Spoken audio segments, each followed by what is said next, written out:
Kami dari kelompok 4 akan mempresentasikan diskusi kami. Sebelumnya, izinkan kami memperkenalkan diri. Perkenalkan, nama saya Lamari Tolong Bandaol. Perkenalkan, nama saya Febriana Panjaitan. Perkenalkan, nama saya Mutia Latifah. Perkenalkan, nama saya Halima.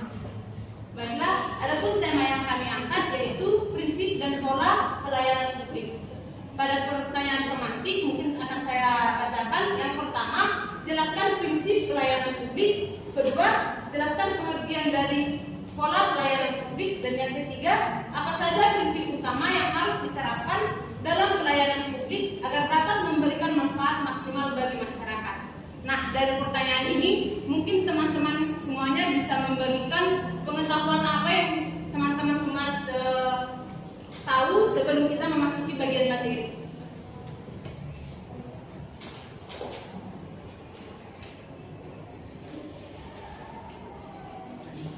Nah, berhubung dari teman-teman semuanya tidak ada yang ingin memberikan pendapat, maka kami akan memasuki pada bagian materi. Bagian pertama yang akan dijelaskan oleh rekan saya, Febriana. Baiklah, terima kasih kepada moderator. Di sini saya akan menjawab pertanyaan dari pemantik. Yang pertama ada prinsip pelayanan publik. Yang pertama dijelaskan bahwasannya prinsip kesederhanaan seperti prosedur pelayanan publik tidak berbelit-belit, mulai dipahami dan mulai dilaksanakan. Yang kedua, prinsip kejelasan, yaitu persyaratan teknis dan administratif pelayanan publik. Lalu yang ketiga ada prinsip kepastian waktu, yang dimana pada prinsip kepastian waktu ini dinyatakan bahwasannya pelaksanaan pelayanan publik dapat diselesaikan dalam kurun waktu yang telah ditentukan. Lalu yang keempat ada prinsip akurasi, yaitu produk pelayanan publik diterima dengan benar, tepat, dan sah.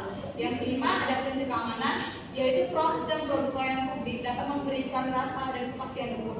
Yang keenam, prinsip tanggung jawab, yaitu pimpinan penyelenggara pelayanan publik atau pejabat yang ditunjuk bertanggung jawab atas penyelenggaraan pelayanan. Lalu yang ketujuh ada prinsip kelengkapan sarana dan prasarana, yaitu tersedianya sarana dan prasarana kerja, peralatan kerja, serta pendukung lainnya yang memadai. Lalu yang ke-8, prinsip kemudahan akses, yaitu tempat dan lokasi serta sarana pelayanan yang memadai.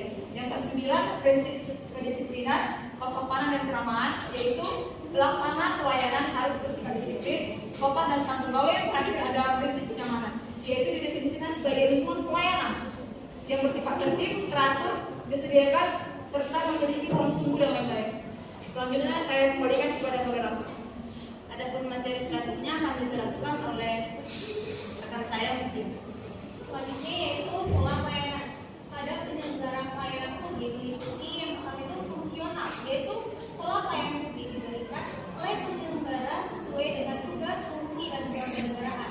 Yang kedua itu putusan, yaitu pola pelayanan publik diberikan secara tunggal oleh penyelenggara berdasarkan pemilihan wewenang sesuai ketentuan peraturan perundang-undang. Yang ketiga itu terpadu, terdiri atas terpadu satu atap, yaitu pola pelayanan terpadu. Satu atap diselenggara dalam satu tempat yang meliputi berbagai jenis pelayanan yang tidak mempunyai keterkaitan proses dan dilayani melalui beberapa pintu, dan terpadu satu pintu, yaitu pola pelayanan terpadu. Satu pintu diselenggarakan pada satu tempat yang meliputi berbagai jenis pelayanan yang memiliki keterkaitan proses dan dilayani melalui satu pintu. Dan yang terakhir itu gugus tugas, yaitu tugas pelayanan publik secara perorangan atau dalam bentuk gugus tugas yang ditempatkan pada instansi pemberian pelayanan dan lokasi pemberian pelayanan tertentu. Saya serahkan pada moderator. Terima kasih. Baik, terima kasih kepada rekan saya. Materi yang terakhir akan dijelaskan oleh rekan saya, Halima. Terima kasih pada moderator. Di sini saya akan menjawab pertanyaan dari nomor 3, yang dimana dalam pelayanan publik terdapat beberapa prinsip utama yang harus diterapkan agar dapat memberikan manfaat maksimal bagi masyarakat. Adapun prinsip-prinsip tersebut meliputi yang pertama, transformasi yang menghindari praktik korupsi dan pemalungan wewenang. Yang kedua, akuntabilitas, ada mekanisme pengawasan dan evaluasi yang jelas. Yang ketiga, partisipasi publik melibatkan stakeholder dalam proses pengambilan keputusan.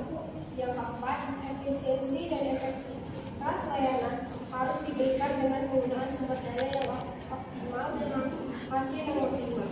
Dan yang kelima, kesetaraan dan keadilan semua warga negara memiliki hak yang sama dalam mengakses layanan publik tanpa diskriminasi. Dan keenam, profesionalisme aparatur pelayanan publik harus menjadi kompetensi integritas. Dan yang ketujuh, inovasi dan adaptasi menggunakan teknologi untuk meningkatkan kualitas layanan. Baik, terima kasih kepada saya Halimah. Dari materi yang sudah kami jelaskan, apakah dari teman-teman sekalian ada yang ingin bertanya terkait prinsip dan pola pelayanan publik sebelum kita memasuki ruang diskusi? Nah, berhubung teman-teman semua tidak ada yang ingin mengajukan pertanyaan, maka kami menyediakan ruang diskusi dengan 3 pertanyaan.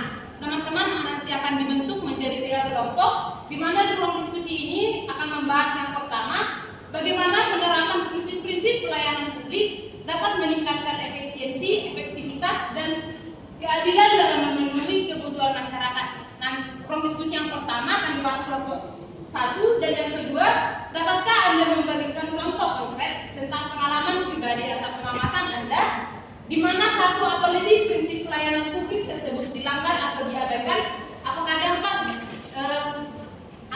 yang ditimbulkan dari pelanggaran tersebut? Dan yang pertanyaan terakhir untuk kelompok 3, bagaimana cara mengukur efektivitas suatu pola pelayanan publik dalam meningkatkan kepuasan masyarakat? Demikian presentasi yang dapat kelompok kami sampaikan. Atas perhatian teman-teman sekalian, kami ucapkan terima kasih. Dadah.